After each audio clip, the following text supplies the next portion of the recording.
YouTube, what the crap's going on? HeirofCarthage here. I hope you're enjoying your Saturday. Well, if you're watching this on a Saturday or whatever day that you're enjoying. This was an FFA that I played with the community during a stream this last week, and we will be doing more streams next week. It appears my internet is in a relatively stable position, and I'm going to be doing that as best I can. So we do a lot of these FFA and team battles. In fact, when you join the stream, we'll be doing some polls and voting on exactly what we want to play. And this came up to be an FFA, and we didn't pick a particular theme for it. I think folks basically just picked whatever faction they wanted to. I hadn't played as the Tomb Kings in a while, and so I grabbed High Queen Khalida here and a Bone Daddy, because can you really have a battle without a Bone Giant when you're playing as Tomb Kings? And the answer is no, and same thing with the casket. So I got two caskets, a Bone Daddy, the Ushabti with Great Bow. I actually think it was the Chosen of the Gods, to have an extreme ranged component, obviously supported by Khalida's reload ability buff. And then I have some skeleton warriors up front, some skeleton spears in the back, and then a couple of heavier tomb guard with halberds to provide a little extra meat in the army for the inevitable when we get attacked. So that is my army, and let's go cover the other players here. We're going to have Isidore joining us as the Wood Elves. We'll cover his army in a moment. And then we've got over here Shetland Apache joining as the Dawi. And I love the army he's brought. This is Thorgrim with a bunch of infantry.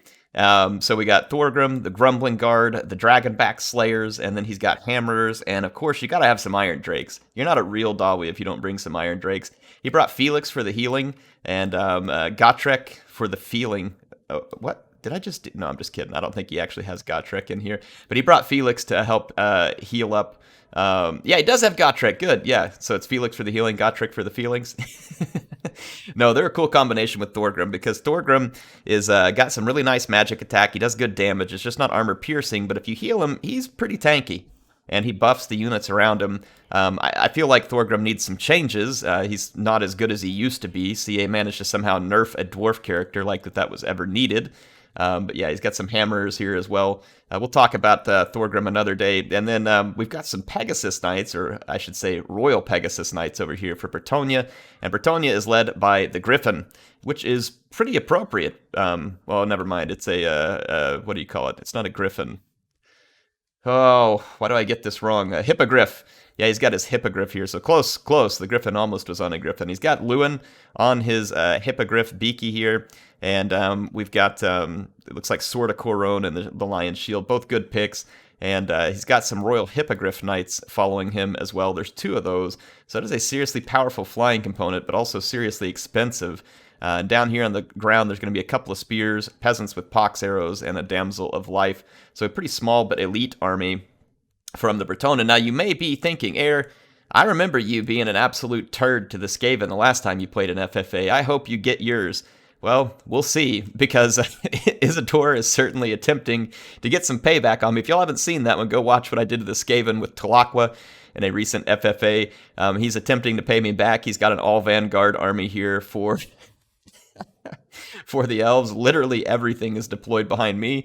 It's going to be Dryads, the Wardens of Sithral, which is a very nice Wildwood Ranger, but it's a spear version. And then he's got a mix of Deepwood Scouts, and I believe the Hawkeyes of Drakira back here. Yeah, the rest are deep... Or no, there is a Waywatcher here as well.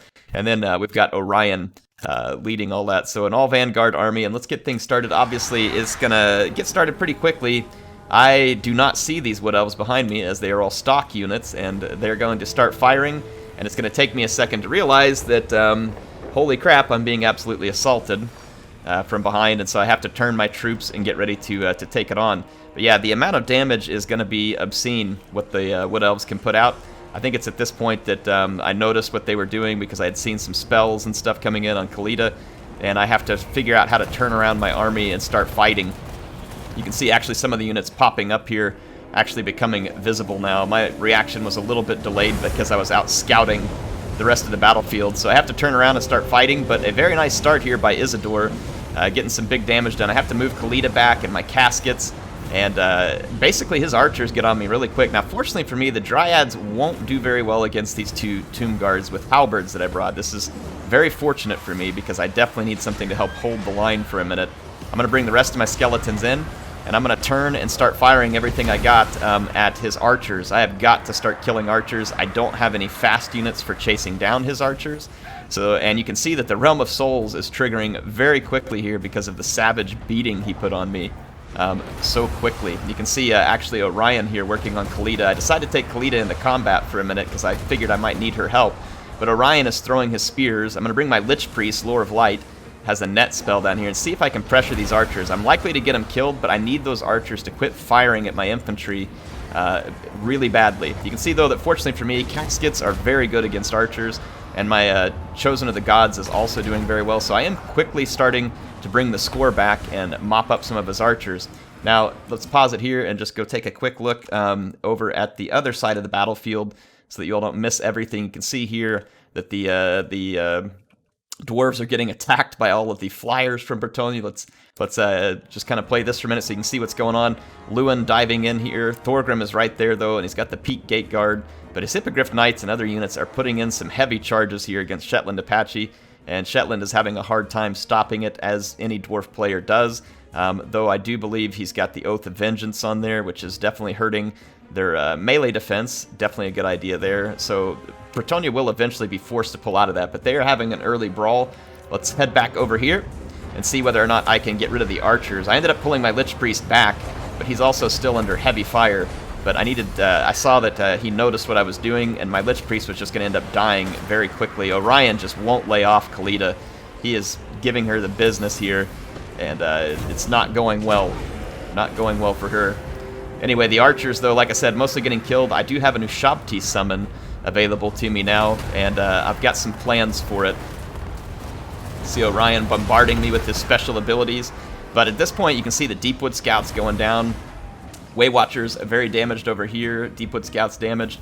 Hawkeyes of Drakira have wasted a considerable amount of their ammunition on a Skeleton Warrior, which has been very worth it for me as far as a trade. My opponent hasn't been able to get rid of my Caskets yet, which he definitely should have gotten rid of first.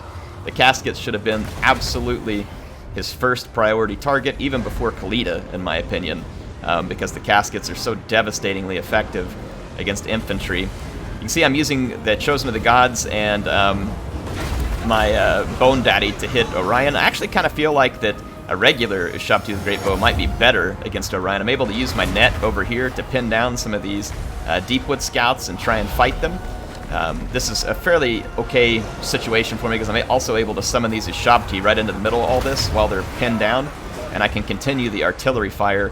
This will allow me to start racking up the score and try and get ahead of Isidore here. He did get some damage done on my Caskets and Khalida, or one Casket, I should say, but at this point, the Griffin, smelling the juicy scraps in the field, the juicy bone scraps, he has decided to leave the dwarves alone and go pick at a much less ironclad target and a much more bony target, and his forces are going to have an easy time of it.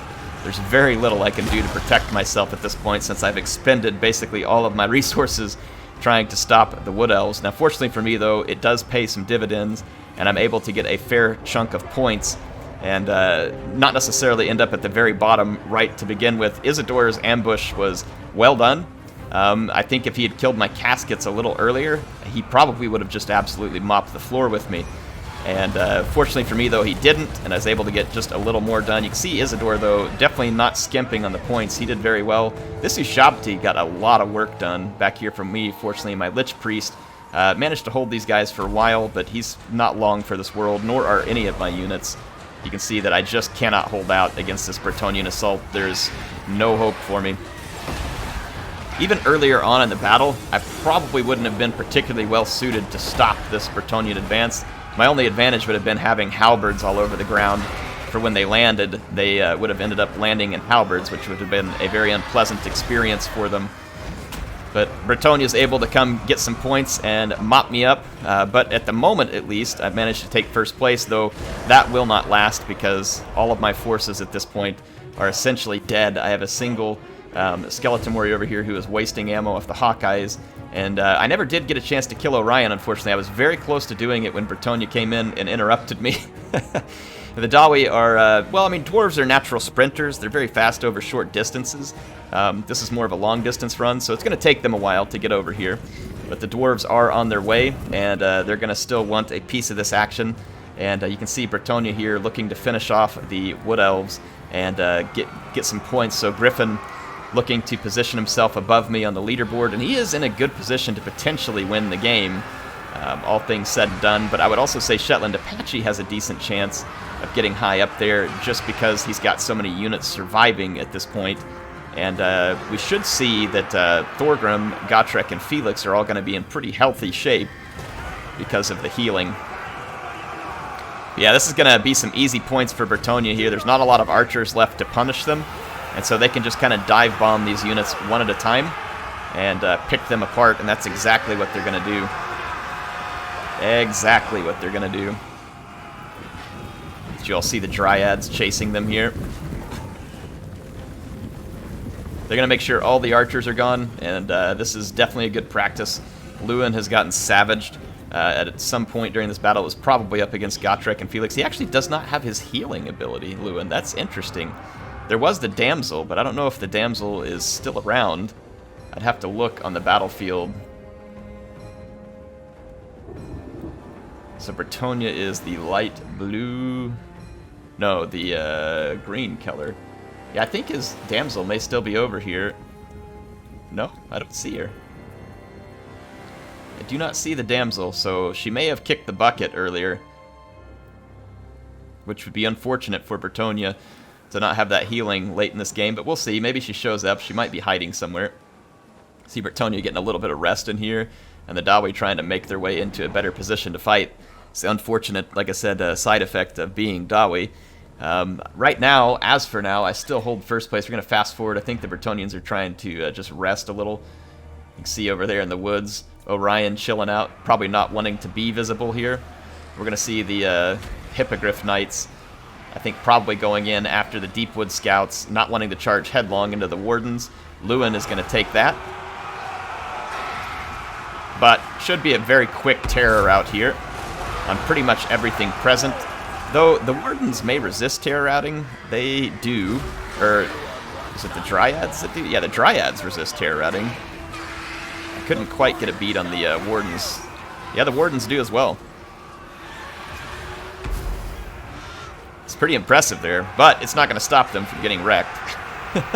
Just because it's not terror wrecked doesn't mean it's not wrecked. And that's going to leave the Dawi much closer. You can see that the Dawi right now are working on cornering some of the Bretonnian peasants. They do have the Dragonback Slayers ensuring that there's no getaway over here. Let's fast forward this for a bit and get the Dawi engagement. You can see Bretonnia now bringing their flyers up behind the Dawi. Really, as far as range goes for them, though, it's mostly these Iron Drakes.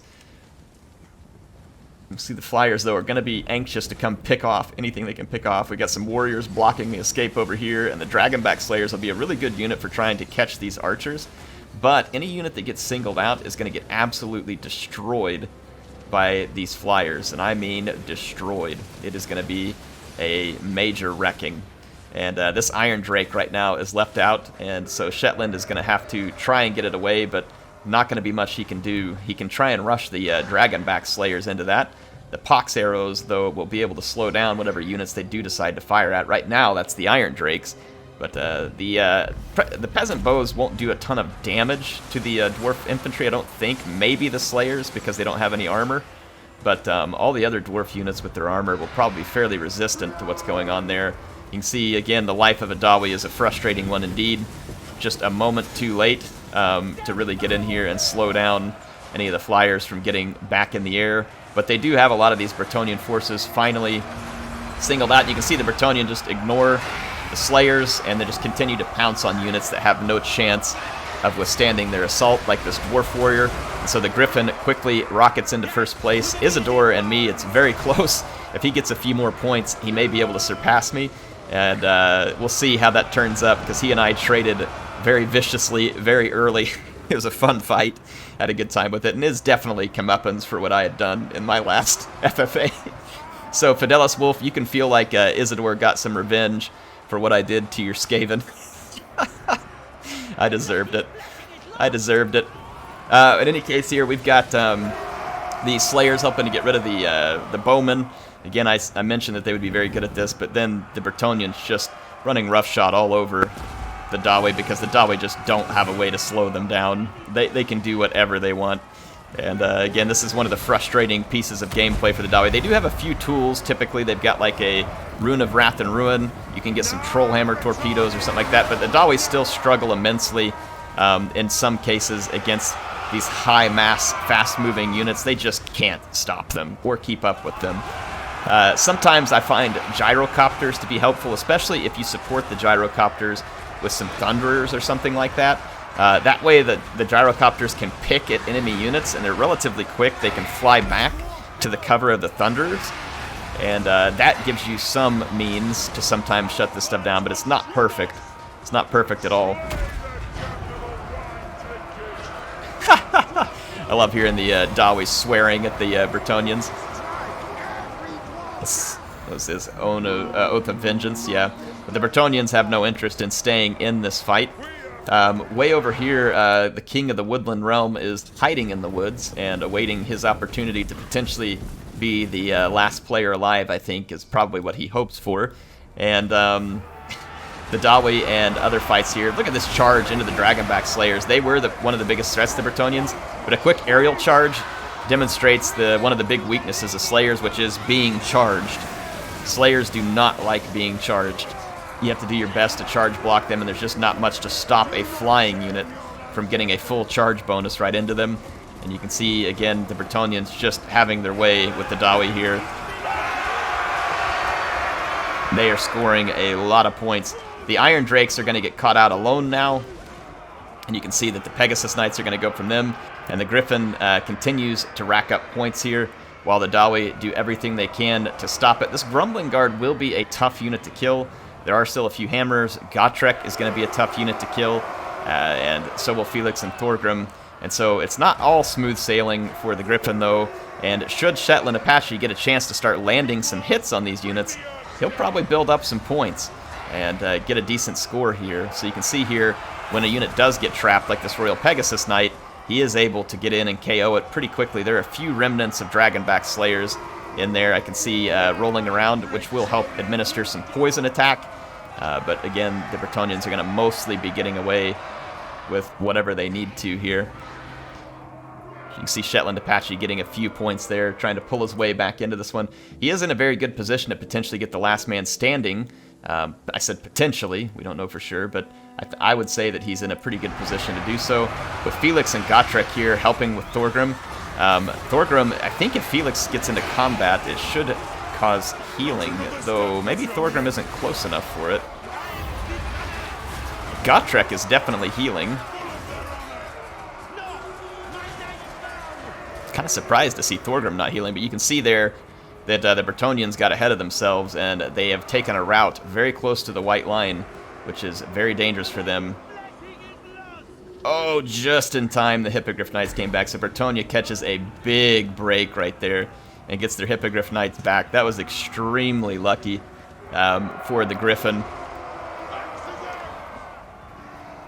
We can see the Wood Elves now come out of the woods. Did the King die in that charge? I don't see Lewin here. Yeah, I no longer see Lewin on the map, so Lewin must have bought the farm in that last charge. Probably at the hands of Gotrek, I would assume. Slay the damnable wine drinkers. The wine drinkers. I love the Dawi. A little bit of fire for the Pegasus Knights, so this is the Dawi getting their revenge. I feel like that the Griffin did a pretty good job here, but he's going to get routed out, and Shetland Apache now pulls himself up into second place, but can he get enough points to overcome what the Griffin did? We will see. The Wood Elves don't have any ammo, so it's going to be straight into an unwinnable melee for them, but that's not going to stop Orion from trying to be a boss here. Here comes Mel Gibson. Didn't like that fire, so he's going to take exception to it. Is he going to try some charge and retreat? I think he will, but I mean, again, there's nothing for the Wood Elves to do. They've got nothing. They've got to just come fight. There's a few Wardens of Sithral, some Dryads, and the Hawkeyes of Drakira. And I would assume Orion at this point may just rout as he's trying to look for a better opportunity to fight. So you can see here a few more points for Shetland Apache, pulling him yet closer to the Griffin, but we will see whether or not it's enough. Like I said, Orion is unbreakable. So I mentioned him chain routing erroneously. He will not do so. He has to actually be fought. See Felix looking for a piece of him, though. I think Orion counts as a large target. He does, so Felix will not get a bonus versus infantry on him. You can see he wants to go straight for Thorgrim. I don't think Orion would actually do that well against Thorgrim, to be honest. He has a ward save, but he doesn't have a lot of armor, and Thorgrim dishes heavy damage against low armor. Yeah, so there he goes. So that's going to be the end of Orion, and Apache does get the last man standing bonus. At least I believe that's all the people standing. There is one more unit here, which is the Hawkeyes that had come back from routing. It's pretty impressive that this unit didn't stay routed. The miners are going to get the joy of finishing them off. I think that was a smoke bomb that they have there that they used at the last second. And let's end the replay and see who the winner was. It actually was Shetland Apache, if only just. His last man standing bonus just rocketed him about 500 or 600-ish points ahead of the Griffin, and Isidore ended up getting just enough points at the end to get ahead of me. So he gave me what I deserved from my last FFA. He plummeted me to 4th place with a very nice Vanguard deploy for which I was not ready. Did my best to fight back against it, but it was not enough. And by leaving Orion alive, I gave Isidore the chance to jump back ahead of me in the standings, which he did. So you can see my units here. Obviously, my caskets did the best work for me, and I think the Bone Giant picked up this chevron amid the fight as well. He did quite a bit of damage during the fight, but everything else I had got absolutely crapped on, with the exception of the Tomb Guards holding the infantry line for just a little while. Isidore, as far as his armies, his Wardens of Cithral had a good time in that melee. They got a bunch of kills, and then a few of his archers racked up fairly good kills here too against my infantry. The Griffin coming in with his mighty Bretonnian Air Force did tons of damage, probably more damage than anybody else. Yeah, I mean, I would assume so, because he only barely lost without the last man standing. So excellent job by the Griffin. And then Shetland Apache hanging in there, taking all those cycle charges, and his Dawi plus 1 human stood strong. They were able to do it. So those little Dawi that could, the little ironclad armored warriors, able to hang in there and get done with what they needed to. The Dragonback Slayers getting the most kills. This would have been off the Bretonnian peasantry. The rest of these not having a lot of kills, but that's because they fought a very small and elite Bretonnian army, so no big surprise that some of these guys didn't land a bunch of kills, though I don't know if this was put on here before the battle, but some of these units did end up with a chevron. I'd be curious to know whether or not they landed that during the battle. They very well may have. Anyway, appreciate Shetland Apache, Griffin, Isidore, and all the others who were joining the stream. Hope you all enjoyed this FFA where Heir got his comeuppance. So that is indeed what I deserved, and it is what happened at this point. So hope you all enjoyed that one. I can't wait to play some more battles with you all. Keep an eye out for the next community stream, which will probably be on Tuesday of next week, assuming that all goes well. Tuesday at 8 p.m. U.S. Central, and we'll play some more battles. Anyway, HeirofCarthage signing out for now.